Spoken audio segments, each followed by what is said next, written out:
Hey everyone, I'm Vincy William and welcome to today's video. A daughter of Christ, a working professional and a wedded wife to William Carey. This channel helps you to learn cooking, lifestyle and all about Christ. I'm sharing what I learned and what I know about Christ. So come let's get into the video. Actually இந்த video வந்துட்டு நம்ம parable series வந்து பார்க்குறோம். இதுக்கு முன்னாடி வந்து நான் 2 video வந்து நான் அப்லோட் பண்ணியிருந்தேன். அது வந்து என்னோட பைபிள் ஸ்டடி மெத்தட் அண்ட் பைபிளோட மெட்டீரியல்ஸ் நான் எப்படிலாம் யூஸ் பண்ணுறேன் அப்படின்றத பற்றி நான் வந்து உங்களுக்கு ப்ரீவியஸ் வீடியோவில் நான் ஷேர் பண்ணியிருக்கேன். இன்கேஸ் நீங்கள் அந்த வீடியோ பார்க்கல அப்படின்னா அதை செக்இன் பண்ணுங்க. ஸோ பேரபிள் சீரீஸ் வந்து நம்ம ஸ்டார்ட் பண்ணி 3 பார்ட் வந்து முடிஞ்சிருச்சு. இது வந்து நம்ம 4th பார்ட்டில் நம்ம இருக்கோம்.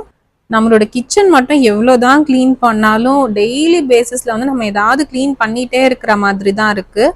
உங்களோட க்ளீனிங் ரொட்டீன் வந்து எப்படி இருக்குன்றதே என்னோட கமெண்ட் செஷனில் சொல்லுங்கள்.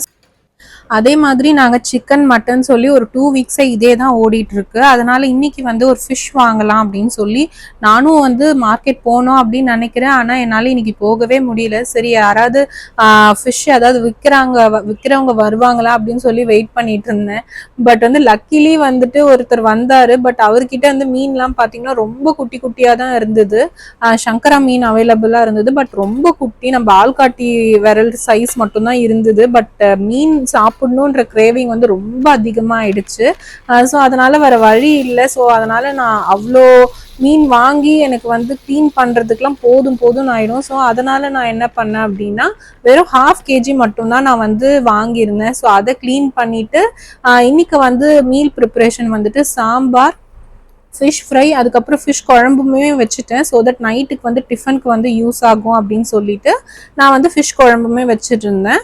ஸோ இந்த வீடியோவோட எண்டிங்கில் வந்துட்டு ரெசிபிஸ் வந்து நான் ஷேர் பண்ணியிருக்கேன். இன்கேஸ் உங்களுக்கு வில்லிங்காக இருக்குது அப்படின்னா நீங்கள் வந்துட்டு இந்த வீடியோ வந்து எண்ட் வரையும் நீங்கள் பாருங்கள். ஸோ எனக்கு பார்த்தீங்க அப்படின்னா சின்ன வயசுலேருந்தே ஆண்டவரோட வார்த்தையை வந்து சொல்லணும் அப்படின்ற ஒரு பெரிய பாரம் வந்து என் மனசில் இருக்குது. பட் ஆண்டவர் வந்து என்னோட லைஃப்பில் வந்து என்ன வச்சுருக்காங்கன்றது எனக்கு தெரியல. I'm just keep on pray பண்ணிகிட்டே இருக்கேன். ஆனால் எனக்கு சடனாக தான் வந்து இந்த மாதிரி ஒரு சேனல் ஸ்டார்ட் பண்ணிவிட்டு நான் வந்து ஆண்டவரோட வார்த்தையை வந்து இது மூலியமாவது ஆண்டவரோட வார்த்தையை வந்து நம்ம வந்து எல்லாருக்கும் சொல்லணும் அப்படின்ற ஒரு சின்ன வாஞ்சை தான். ஆக்சுவலி நான் இந்த சேனல் வந்து ஜஸ்ட் லைக் தட் வந்து நான் அப்படி நான் ஆரம்பிக்கல.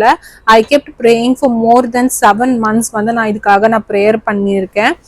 ஸோ ஒரு பாயிண்ட் வந்துட்டு எனக்கே வந்து ஒரு மனசுல வந்து ஒரு ஸ்ட்ராங் ஒரு வில்னஸ் வந்து வந்துச்சு. ஸோ ஓகே இன்னைக்கு வந்து இந்த சேனலை ஸ்டார்ட் பண்ணலாம் அப்படின்னு சொல்லி ஸோ ஹஸ்பண்ட் கிட்ட வந்து நான் சொன்னேன், இந்த மாதிரி நான் இந்த சேனல் வந்து ஸ்டார்ட் பண்ணவா, இது நல்லா இருக்குமா, இது எப்படி ரீச் ஆகுமா அப்படின்னு சொல்லி நான் கொஞ்சம் வந்து அவங்க கிட்ட கேட்டேன். ஸோ அவங்க வந்து ஃபியூ ஐடியாஸ்லாம் வந்து ஷேர் பண்ணாங்க. ஸோ வி கன்சல்ட், 2 பேரும் உட்காந்து பேசணும்.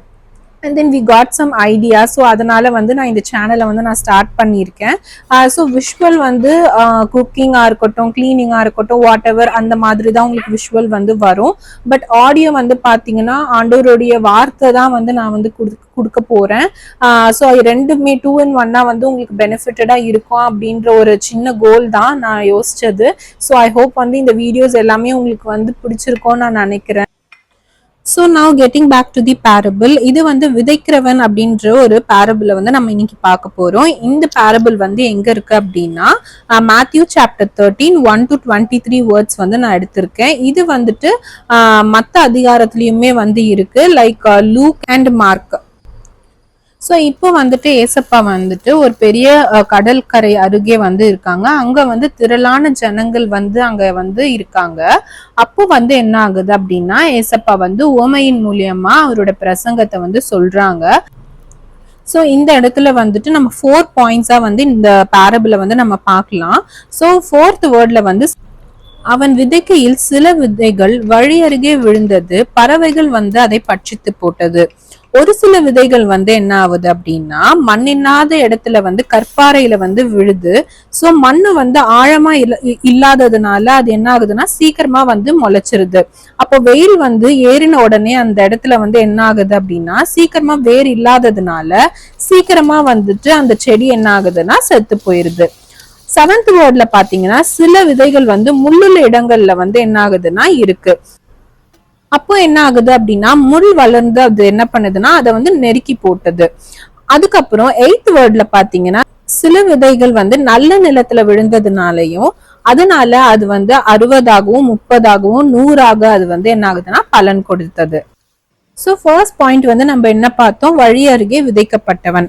இங்க வந்து 19th வேர்ட்ல வந்து பாத்தீங்க அப்படின்னா ஒருத்தர் வந்து என்ன பண்றாருன்னா வசனத்தை கேட்டு அதை வந்து உணராது இருந்தும் அதை வந்து என்ன பண்றான்னா பொல்லாங்கன்னா யாரு, பிசாசானவன் என்ன பண்றானா அவனோட இருதயத்துல வஞ்சித்து அந்த வார்த்தைனா இங்க வந்து என்ன மீன் பண்றோம் அப்படின்னா விதை, அந்த விதைய வந்து என்ன பண்றான்னா பட்சித்து போடுறான். அப்போ அவனுக்குள்ள அந்த மனுஷனுக்குள்ள வந்துட்டு என்ன பண்றான்னா ஒரு கெட்ட சிந்தனையோ ஆண்டவரத்துல இருந்து தூர போற ஒரு ஒரு திங்க வந்துட்டு என்ன பண்றான்னா விதைக்கிறான். நெக்ஸ்ட் வந்து பாத்தீங்கன்னா கற்பாறையில் விழுந்த விதைகள். இது வந்து ஒரு செட் ஆஃப் பீப்புளை வந்து குறிக்குது. இது வந்து வசனத்தை கேட்ட உடனே அப்படியே ஒரு சந்தோஷம் வரும் பாத்தீங்களா. சந்தோஷத்துல என்ன பண்ணுவாங்கன்னா வார்த்தையை ஏற்றுக்கொள்வாங்க, ஆண்டவரை ஏற்றுக்கொள்வாங்க. கொஞ்ச நாள் மாத்திரம் என்ன பண்ணுவாங்கன்னா ஆண்டவரோட ஐக்கியப்பட்டு வாழ்வாங்க.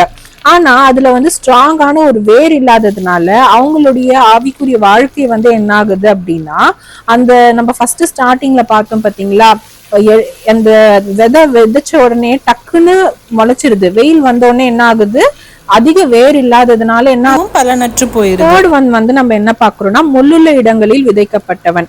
சோ இந்த செட் ஆஃப் பீப்புள் வந்து எப்படின்னா அவங்க வந்து வசனத்தை வந்து கேட்கிறவர்களா தான் இருப்பாங்க. ஆனா உலகத்தின் சிநேகமும் ஐஸ்வர்யமும் அவங்க கிட்ட வந்து நெருங்கும் போது என்ன பண்ணுவாங்க அப்படின்னா ஆண்டவர் என்ன பண்ணுவாங்க, அவங்க மறந்து போவாங்க. சோ அவங்களும் என்ன ஆகுறாங்க அப்படின்னா பலனற்று போறாங்க.